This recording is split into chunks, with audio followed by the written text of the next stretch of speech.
இதெல்லாம் மக்கள் ஓட்டு போட்டு, இல்ல சட்டமன்ற உறுப்பினர்கள், பாராளுமன்ற உறுப்பினர்கள் ஓட்டு போட்டு தேர்ந்தெடுக்கிறாங்க.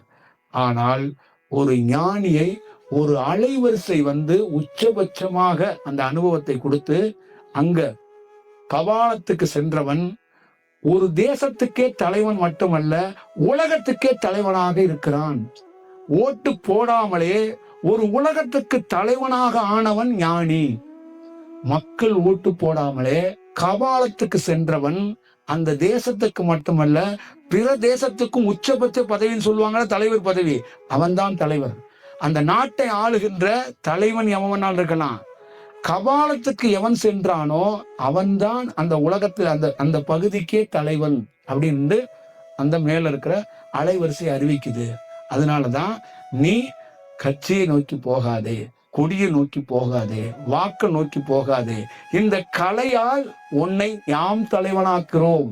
நீ பிரச்சாரத்துக்கு செல்லாதே. மக்கள் உனக்கு வாக்களிக்க வேண்டாம். மாயையால் நீ வென்றவனாக இருக்கக்கூடாது.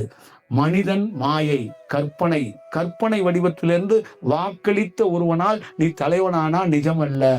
நிஜமான அலைவரிசையால் இருந்து உன்னை கலையால் ஒரு உச்சத்துக்கு கொண்டு போகும்போது அப்ப என்ன பண்ணும்? அண்ட சராசரமும் இருந்து உனக்கு பணி செய்யும். நீ